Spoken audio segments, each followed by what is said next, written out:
The world around us is not only filled with life, it's filled with design. And nowhere is that design more apparent than the smallest details of vegetation and minerals on this planet. This is the fifth category of wisdom described in Chavos Avavos, the signs of Hashem's brilliance seen in plants, in seeds, and natural resources, all carefully prepared for mankind's benefit. But before we get into it, good morning, everyone. And thank you so much for joining me here on a brand new episode of Shaar HaBechinah.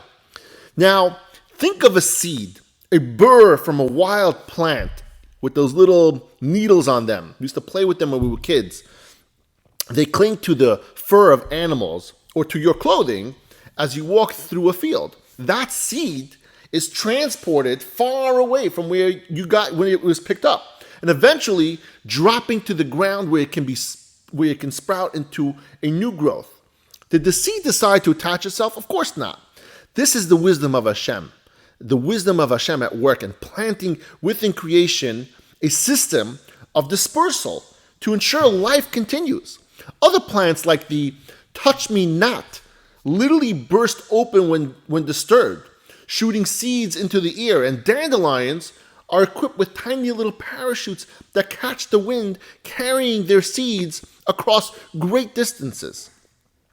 Each one of these mechanisms is not just functional, but it's brilliant, and it's proof of divine design by Hashem. And it's not only vegetation that we're talking about here, minerals as well. Minerals and natural resources also testify to Hashem's foresight. Consider paving materials, cement and stone, substances hidden deep in the earth, are precisely what humanity needs to build cities, roads, and communities. Who else but man requires these resources? No animal paves his street, yet Hashem placed these resources here for us so we could fulfill our role as builders of civilization.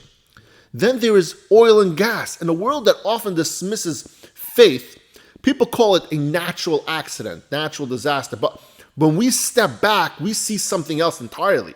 Buried beneath the earth are reservoirs of energy so vast that they fuel our transportation, they heat our homes, and they power millions of industries. I don't know millions, but industries. Hashem stored them there waiting until humanity developed the wisdom to extract and use those natural resources.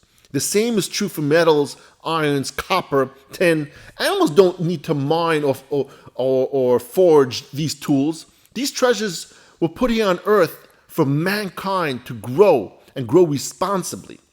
And even plastics, which we often associate with modern invention, stem from Hashem's plan, from oil derivatives, they come out of petroleum-based materials. Plastics exist because Hashem provided the raw foundations for us to find later on. We turned them into something new, but the building blocks were always there. Hashem had them ready for us. What emerges is a striking truth. The world was not built at random. It was built for man.